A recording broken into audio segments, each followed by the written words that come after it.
Welcome back. Fresh trade uncertainty is hitting global markets as the Trump administration pushes ahead with a 15% global tariff, adding new pressure on supply chains, currencies, and capital flows.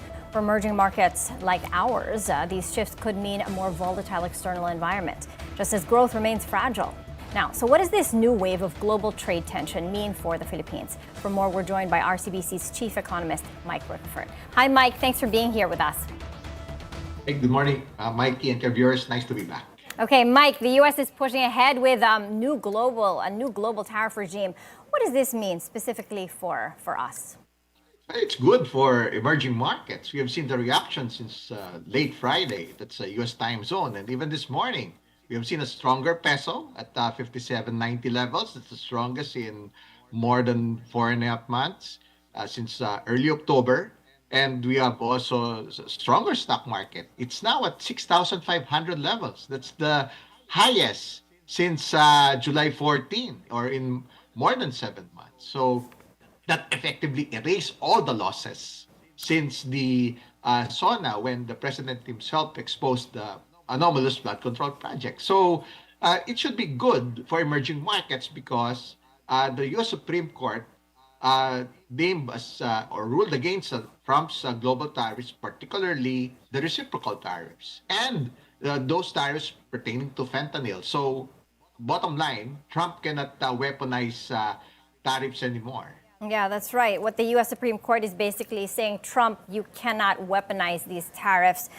So in terms of positioning, this is going to create some uncertainty in the global environment, Mike.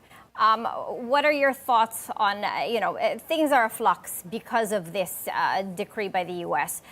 What are your thoughts on how it's going to affect investment flows, particularly into emerging markets like ours? Well, true, Mikey, there's still some form of uncertainty because Trump would use whatever is in his authority. Like over the weekend, Trump set a 15% global tariff. So other than the ones that are deemed illegal by the U.S. Supreme Court, so he has other alternatives and leeway. So he set 15% now. Initially, it was 10%. So yeah, that could still be the source of uncertainty, meaning we're not yet out of the woods as far as the tariffs are concerned. It may still be there, but it would be, well, hopefully we have seen the worst. Yeah, we're not yet out of the woods, but as it appears, it seems that we've seen the worst. On the local front, Mike, there is a large element of uncertainty with the BSP as well. The BSP says that monetary policy alone can no longer drive growth, that further rate cuts would do little to support this economy. What does this tell you about the root cause of this problem we're facing? And what does it tell you about the size of this problem? Well, it was really because of the underspending by the government in the latter part of last year because of the anomalous flood control project. So unable to prevent corruption from happening, so they would rather not spend.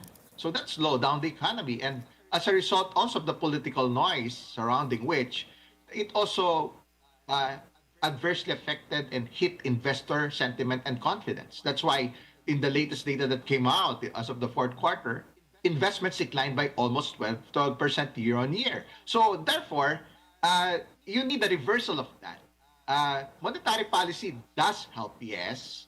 Lower interest rates would lead to lower borrowing costs, and it would also increase demand for loans and hopefully boost investments. But of course, primary, the number one catalyst that would lead economic recovery and growth would be the catch-up spending. That's at least 1.4 trillion starting this first quarter. And of course, that's already hinged and based on better governance standards, anti-corruption measures, same as the national budget that was approved January 5 for this year.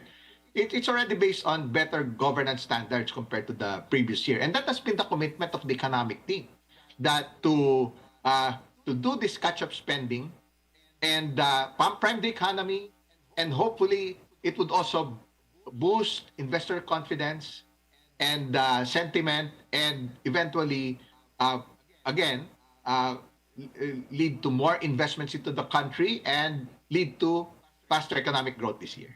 Okay, the BSP has already cut interest rates since August of 2024 by 6 times by about 225 basis points since 2024, including the cut last week. Do you think personally that we're near the limits of what rate cuts can actually achieve? Well, true, might be. Because although it does help, yes. Well, like the interest differential of the Philippines with the US is already at the narrowest on record, 50 basis points. BSP rate at 4.25, that's the lowest in 3.5 years since August of 2022, with the total cuts of 225 basis points. That's compared with the Fed funds rate, the US interest rate at 3.75. So 3.75 in the US, 4.25 for us. That's already the narrowest on record. So that's why that's also being managed. That would we haven't really gotten narrower than that. So therefore, going forward, any future rate cuts by the BSP would be a function of future Fed rate cuts, and the expectation is that the Fed could cut later this year, maybe 1 or 2. So therefore, the BSP rate could go down to from 4.25 now to 4% by the end of the year, and even possibly 3.75%. And that should also be good for funding costs. But that's good for the bond market. That's good for the stock market. Yeah. That's partly contributing to the gains that we've been enjoying. But the thing is, the catch-up spending would be number one. That would really pump right and get things going. That's the commitment of the economic team to make up for the underspending in the latter part of this year through this catch-up spending. So that's number one. Through fiscal policy also, fiscal expansion, as long as it's allowed by the fiscal space available. So yeah, true. There may be some limits already on monetary policy, but they do help because that's a policy priority. It's all coordinated. There's still a possibility for the BSP to cut reserve requirements for large banks this year, as signaled by local monetary authorities. And that would also help because Yeah. it would infuse more liquidity into the financial So system. you're expecting, Mike, a 25 bips cut. You say there that you're echoing the view of other analysts. They expect another 25 bips cut this 2025. You're also expecting a cut in the reserve requirement ratio of banks. To what extent, Mike? Well, the reserve requirements as signaled by local monetary authorities, currently it's at 5%. It has already reduced by 450 basis points from 9.5% in September of 2024. So there's the track record already. They did cut that 450 basis point cut to the current 5% that infused more than 700 billion into the local financial system. And the signaling has been it's possible for it to go down further by another 300 basis points to 2% within a year's time, as early as this year. And the benign inflation environment and also the relatively stable and now stronger peso would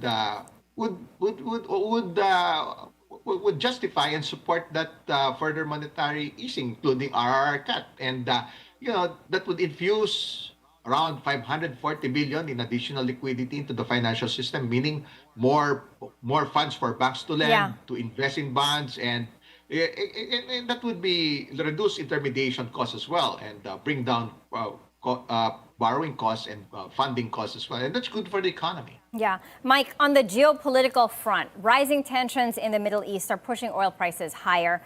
We import like about over 90% of our fuel, so we are very exposed to these shocks. Could higher oil prices limit the BSP's ability to possibly cut rates further this year?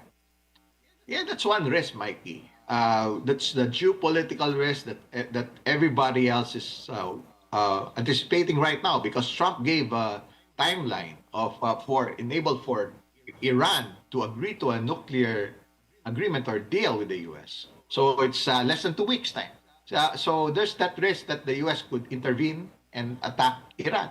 And there's that risk because Iran is a major oil producer in terms of production and the reserves, and also the Strait of Hormuz is there's that risk of blockade because about a quarter of the world's oil passes through that, especially, and a bigger share for oil that being sold and transported to Asia. So yeah, that's the risk. If there should be any, well, if there would be war or conflict between U.S. and Iran, and of course the proxies, and that could include countries like Israel.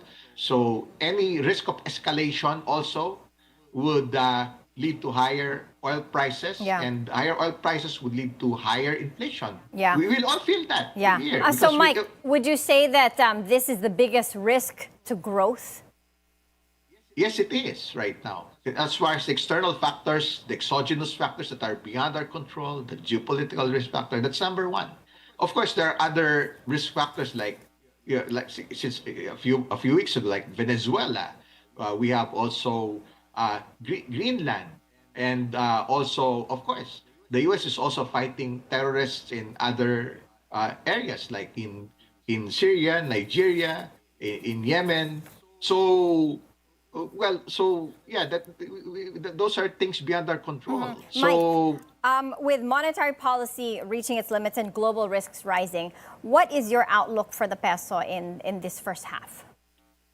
well, assuming that if these geopolitical risks are managed properly, uh, barring any external shocks, there's still a good chance for the peso to remain relatively stable around maybe as low as 57 levels to around 58 levels for the first half. Because why? Holy Week is about a month away or a little over a month away. Normally, there are inflows during the Holy Week. Seasonal increase in the OFW remittances to be converted to pesos to finance holidays, vacations, reunions, the balikbayans coming in. So they travel, they need to fund that. There are reunions all over the country, among the biggest expenditure items. And after that would be preparation for the school opening. It's now reverted back to June for many schools already, both government and some private schools. So that has been a pattern for many years. Expect seasonal increase in remittances to finance tuition and school opening related expenses. Those are still peso supportive in the first early part of this year. That's why 57 to 58 is still very much possible. We have a weak dollar environment, some debasing away from the dollar because of the rate cuts, because of the unpredictability of the Trump factors, some shift towards emerging markets, especially in Asia. In view of those, some shift to gold, to safe havens, in view of the geopolitical risk. So, and also, a weaker dollar would be good for the U.S. for their Yeah. exports, and that's consistent for them. That's consistent with their tariffs. Now, with question of with the reciprocal tariffs deemed illegal and ruled against by the U.S. Supreme Court. Now, one factor would a weaker dollar rather would make imports by the U.S. more expensive, and that's consistent with what the tariffs are meant to be. Yeah. And Mike, looking ahead, if interest rates can't drive growth anymore, what's going to power our economy in the next 12 months? Well, it's really the catch-up spending. If that is expedited, well and good.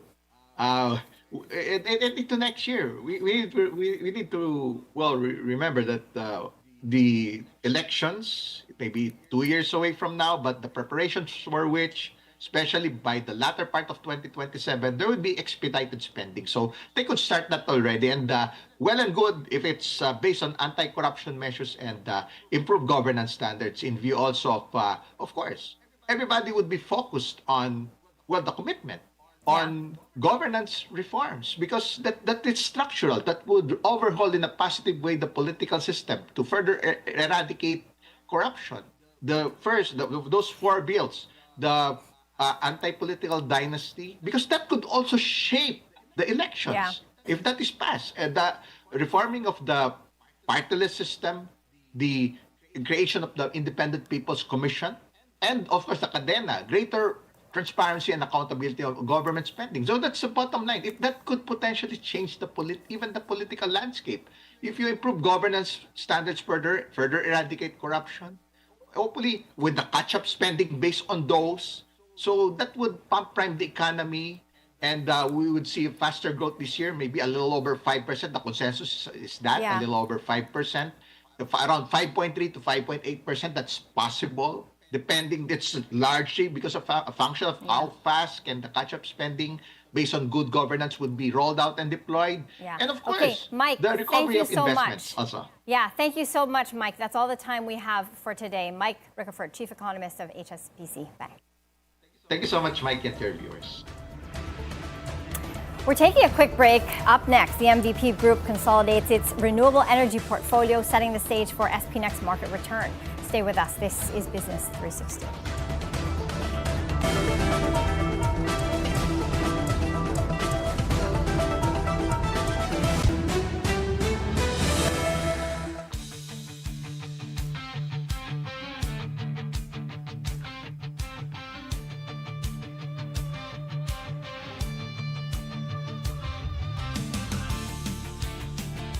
Welcome back. Government spending is moving early this year, with more than half of the 2026 national budget already released as of January. That front-loading could help support growth at a time when external risks are building. According to the Department of Budget and Management, over 4 trillion pesos of the 6.7 trillion peso national budget has been disbursed, slightly below last year's pace. Government agencies received nearly 3 trillion pesos. Special purpose funds about 122 billion pesos, and automatic appropriations more than 1 trillion pesos. The Development Budget Coordination Committee has set a 6.43 trillion peso disbursement target for 2026. The government is moving to clear its obligations to a key private partner in the rail sector, a step that could restore confidence in public-private infrastructure deals. The Light Rail Transit Authority is seeking a 3 billion peso loan from Land Bank to pay its remaining debt to Light Rail Manila Corporation. The agency has already paid nearly 1 billion pesos of the 4 billion peso total, a move seen as reinforcing government commitment to public-private partnerships. Meanwhile, LRMC, led by Manuel Pangilinan, is considering selling its stake amid continuing financial losses. Ridership has rebounded to about 440,000 daily commuters, back to pre-pandemic levels, with train and station upgrades supporting long-term growth for LRT1.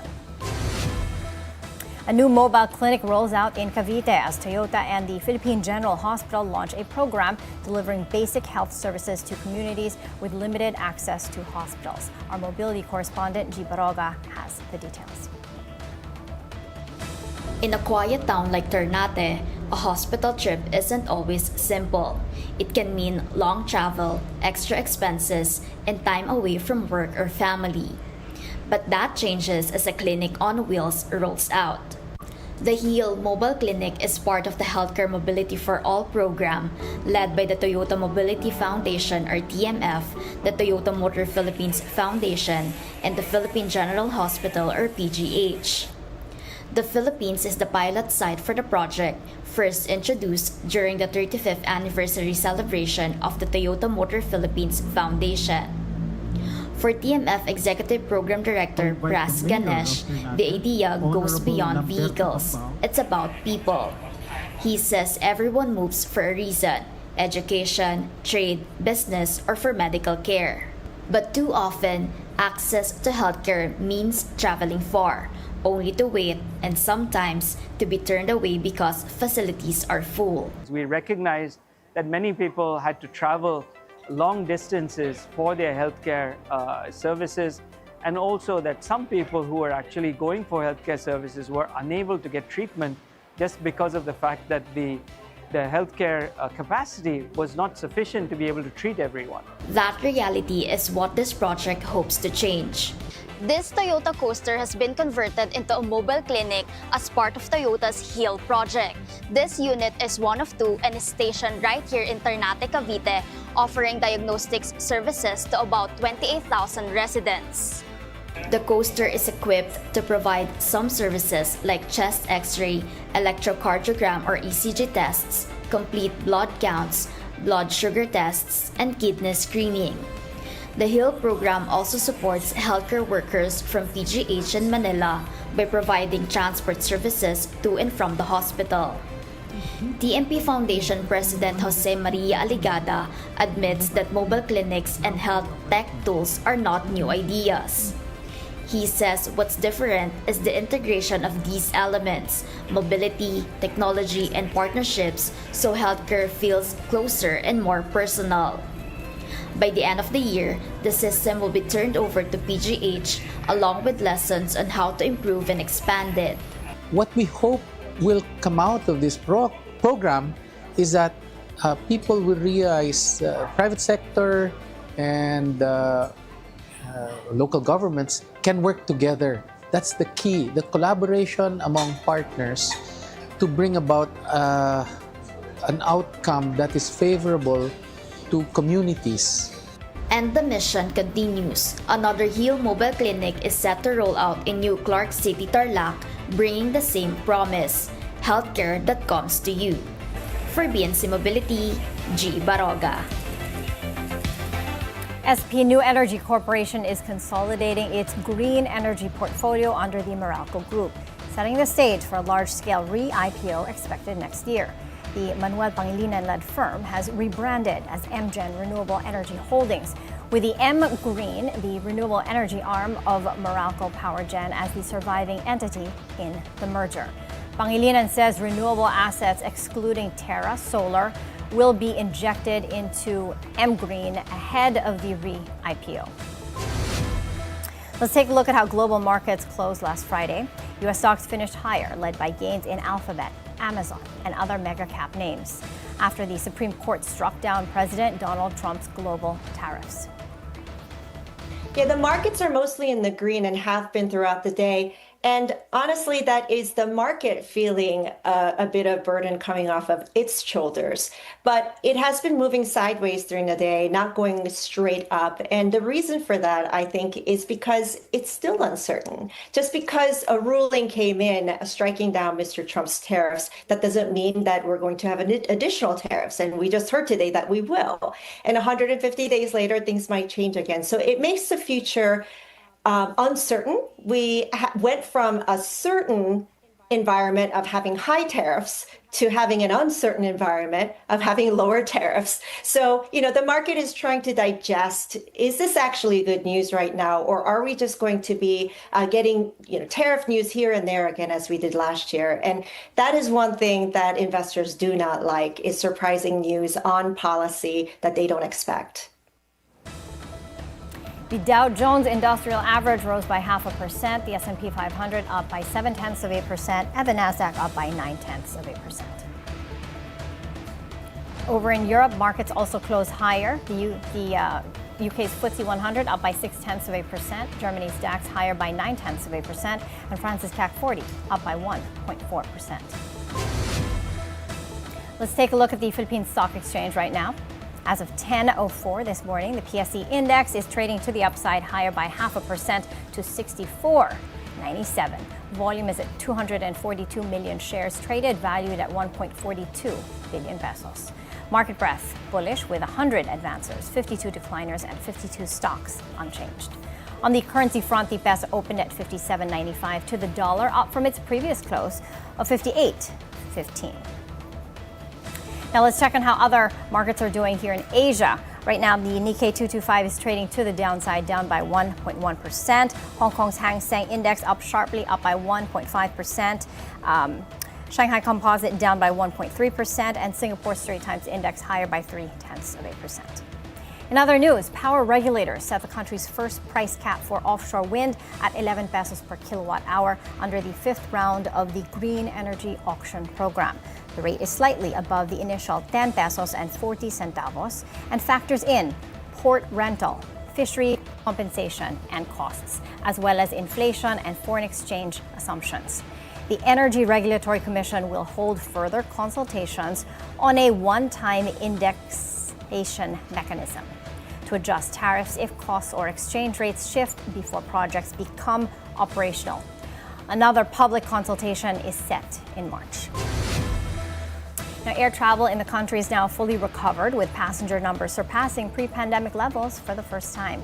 Data from the Civil Aeronautics Board shows total passenger traffic has now exceeded pre-2020 levels. Domestic travel continues to lead the recovery, while international passenger volumes are also showing strong growth.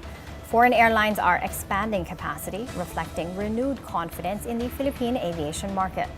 Local carriers, including Cebu Pacific, Philippine Airlines, and AirAsia, are driving the rebound with strong passenger demand. In world headlines, Mexico's most wanted drug lord is dead following a military operation, triggering a wave of violence across the country. Drug cartel leader Nemesio Osiguera, also known as El Mecho, died after being seriously injured in a shootout with security forces. Mexico's defense ministry says U.S. authorities provided complementary information that helped in the operation. The crackdown sparked violence in multiple states, with torched cars and armed groups blocking highways across at least 6 regions. Drone footage from Guadalajara shows vehicles set ablaze and thick smoke rising over Mexico's second largest city. Streets were left deserted as arson attacks spread through central Guadalajara. Up next, BNC anchor Pinky Webb joins us from The Hague with what to expect ahead of the International Criminal Court's pretrial hearing against former President Rodrigo Duterte. This is Business 360.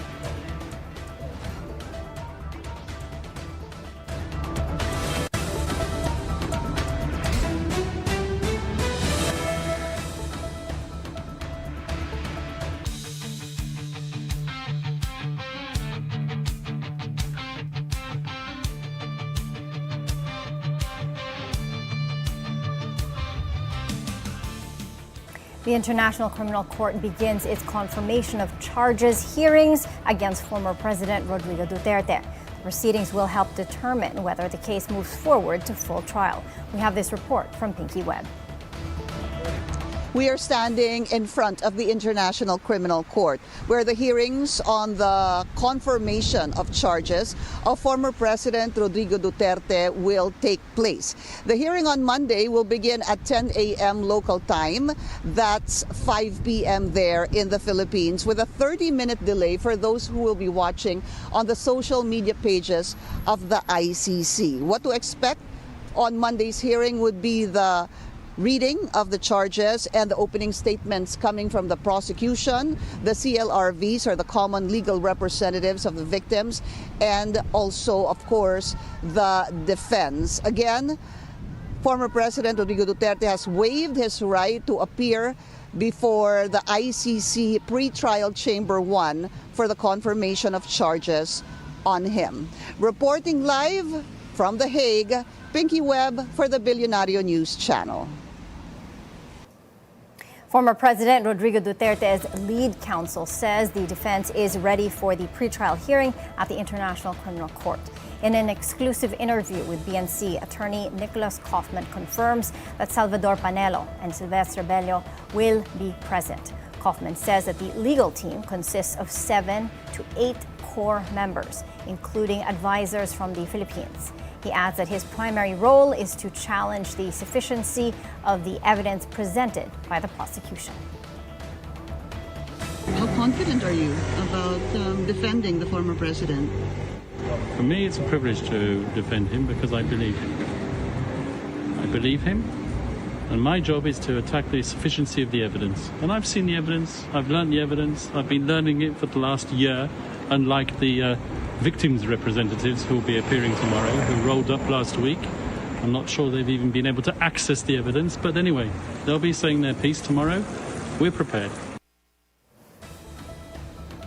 All eyes are on former President Rodrigo Duterte as the International Criminal Court begins its confirmation of charges hearing. Supporters and critics alike are expected to watch the proceedings closely. More from Kevin Manalo from The Hague.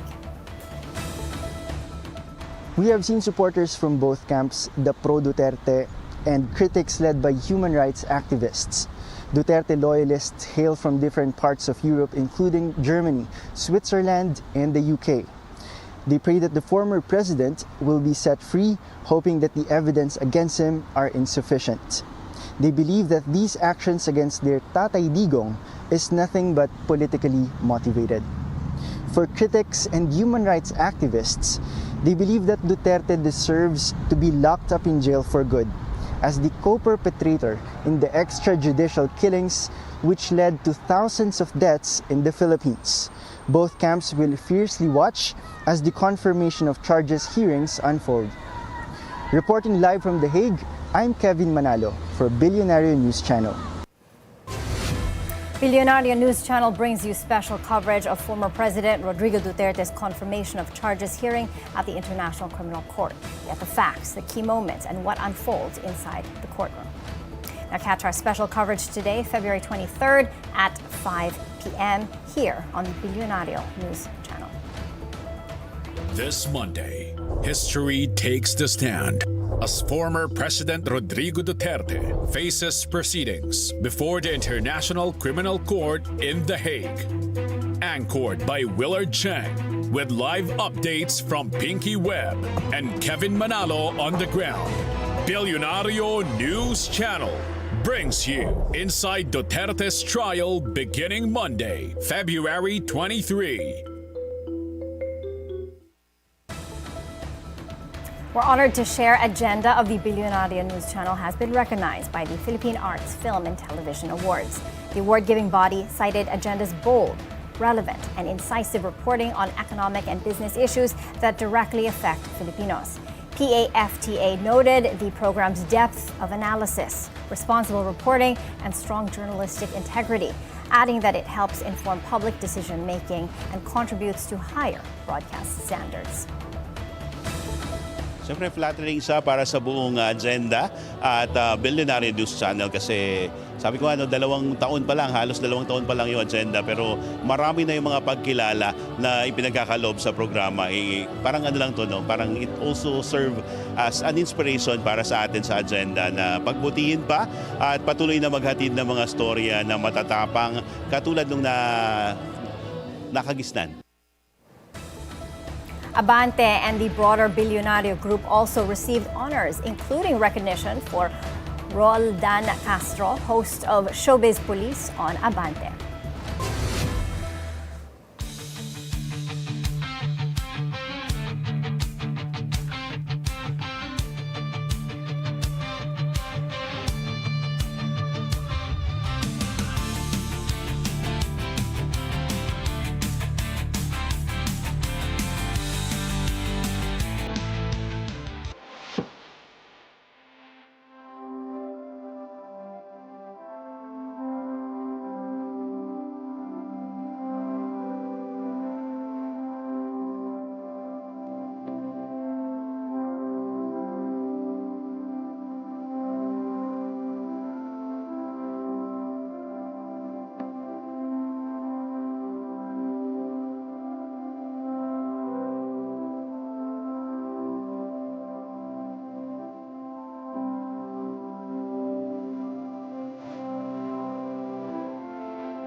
And that's it for Business 360. I'm Maiki Oreta. Thank you for joining us and keep it here on BNC, the Bilyonaryo News Channel.